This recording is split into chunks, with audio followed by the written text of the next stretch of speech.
भाग 2। जिस औरत को सबने गुनहगार माना था, जिसे पुलिस ने सबूतों के साथ जेल भेज दिया, वो सास जो सायरा की जिंदगी की सबसे बड़ी दुश्मन लगती थी, जब जेल गई तो एक हफ्ते के अंदर उसने एक चिट्ठी भेजी और उस चिट्ठी में सिर्फ एक लाइन लिखी थी, सायरा को मुझसे नहीं उस तीसरे से डरना चाहिए। और अगले दिन उसकी मौत की खबर आई, लेकिन मौत कैसे हुई ये किसी को नहीं पता, क्योंकि पोस्टमार्टम रिपोर्ट में मौत दर्ज नहीं हुई। साल 2013, राशिद और रूबीना की शादी को 2 साल हो चुके थे। परिवार में सब कुछ ठीक नहीं था। रूबीना एक सीधी सादी लड़की थी, जिसे राशिद की माँ कभी स्वीकार नहीं कर पाई। राशिद का दिल भी अब बदल चुका था और एक दिन रूबीना गायब हो गई। कहाँ गया उसने खुदकुशी की, लेकिन लाश कभी नहीं मिली। सायरा की कहानी में जो कंकाल तहखाने से मिला था, वो दरअसल रूबीना का था, पर कहानी वहीं खत्म नहीं होती, क्योंकि उस तहखाने में सिर्फ एक कंकाल नहीं था, बल्कि एक पुराना डिब्बा भी था। उसमें थे रूबीना के खत, उसके स्केच और एक डायरी, जिसमें लिखा था, अगर मैं मर गई तो मेरी आत्मा तब तक चैन से नहीं रहेगी जब तक मेरी बहन को वो सब ना दिखे जो मेरे साथ हुआ। बहन सायरा ने कभी रूबीना की बहन का नाम नहीं सुना था। सायरा की कहानी के बाद वो घर किराए पर चढ़ा दिया गया। एक लड़की आई, नाम जोया। सीधी चुप रहने लगी, लेकिन वो जैसे उस घर के हर कोने को पहचानती थी। रात को अक्सर वो घर में अकेले घूमती थी, दीवारों से फुसफुसाहट बातें करती, और एक रात उसने दीवार पर लिखा, मैं आ गई हूँ दीदी, अब कोई नहीं बचेगा। जोया दरअसल रूबीना की सगी बहन थी, जिसे बचपन में अनाथ आश्रम में छोड़ दिया गया था। लेकिन जब उसे डायरी मिली, उसने कसम खाई, जिन्होंने मेरी दीदी को मारा वो अब बख्शा नहीं जाएगा। जोया अब अपने तरीके से बदला ले रही थी। सायरा की सास की मौत, फोटो का अचानक गिरना, छाया जो अलीसा के पास दिखी, वो सब जोया की ही चाल थी। अब जोया का अगला निशाना था राशिद, पर राशिद शहर छोड़ चुका था। एक दिन जोया को एक पार्सल मिला। अंदर सिर्फ एक लिफाफा था, जिसमें लिखा था, मैं जानता हूँ तुम कौन हो, लेकिन अब मेरी बारी है। उस लिफाफे में एक छोटा सा शीशा था, जिसमें जोया ने खुद को देखा और डर गई, क्योंकि अब चेहरा उसका नहीं था, बल्कि रूबीना का।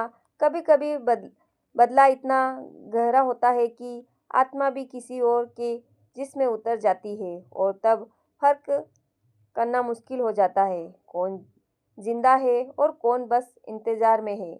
अगर कोई आत्मा शरीर में दाखिल हो जाए, तो उसे रोकने के लिए सबसे पहले तावीज नहीं, इरादे की जरूरत होती है। सास ने जोया के कमरे में एक नींबू काले धागे वाला तावीज रखवाया, लेकिन उसी रात वो तावीज जल गया और जोया की आंखों का रंग एक पल को बदल गया, नीला और चमकता हुआ। जोया की आंखों में किसी और की मौजूदगी दिख रही थी, और जब उसने शीशे में देखा तो उसके पीछे सायरा खड़ी थी। सायरा की आत्मा अभी भी उसी घर में थी, लेकिन रूबीना की बहन जोया का जिस्म अब किसी और की ताकत से भर रहा था। रात 3 बजे जोया बिस्तर से उठकर सीढ़ियों से नीचे चली जाती है। बिना होश के किचन में रखे स्टील के ग्लास पर उसका नाम उभर जाता है। रूबीना, जो लिखा जाता है वो मिट सकता है, लेकिन जो महसूस किया गया हो आत्मा में उतर जाता है। सायरा की आत्मा जोया के सपनों में आने लगी थी। जोया अब डरने के बजाय समझने लगी थी कि ये सायरा उसे कुछ दिखाना चाहती है। उसे अपने बक्से में एक पुरानी डायरी मिलती है, रूबीना की। उसमें एक पन्ना था, माँ ने मुझे मारा नहीं, किसी और ने, सही नाम पे काले स्याही से लकीर खींची थी। जोया ने सास से उस नाम के बारे में पूछा। सास ने इनकार किया, लेकिन उनके हाथ कांप रहे थे। सायरा की आत्मा ने उस रात जोया को तहखाने में बुलाया। वहीं एक पुराना संदूक था, जिसमें खून से सना दुपट्टा और चिट्ठी थी, मुझे मारा गया है और मेरा गुनहगार जिंदा है। जब इंसाफ अधूरा रह जाए तो आत्मा मुक्ति नहीं पाती, वो लौट आती है अपने हिसाब के लिए।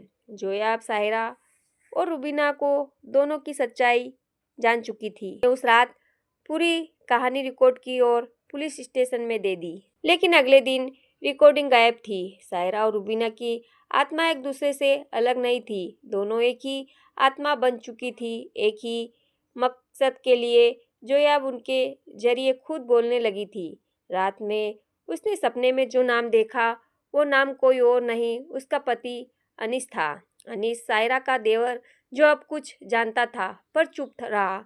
सायरा की मौत के बाद उसी ने तहखाने की सफाई करवाई, डायरी और चिट्ठियाँ हटाई, क्योंकि वो खुद चाहता था सायरा को रास्ते से हटाना। अब कहानी मोड़ लेती है, सास, अनीस या कोई तीसरा। सायरा की आत्मा जो है कि जरिए अब बोलने लगी थी। उसने लाइव कैमरा ऑन किया, लाखों लोगों के सामने उसने पूरी सच्चाई बयां की। मुझे मारने वाला वो नहीं, वो थी रुबीना की माँ। रुबीना की माँ ने सायरा को मारने का प्लान बनाया था, क्योंकि उसे डर था कि सायरा उसके काले राज जान चुकी है। सायरा चुपचाप नहीं मरी थी, उसने अपनी आवाज़ रिकॉर्डिंग की थी, जैसे जोया ने आखिर ढूंढ ही लिया। कभी कभी आत्मा बदल नहीं जाती, बस इंसाफ चाहिए होता है। जोया ने सारी सच्चाई पुलिस को दी, सबूत सौंपे, और वो आवाज़, सायरा की आखिरी रिकॉर्डिंग, सास और अनीज को जेल हुई। रुबीना की आत्मा को आखिर शांति मिली। सायरा अंत में पहली बार मुस्कुराई और चली गई। धन्यवाद।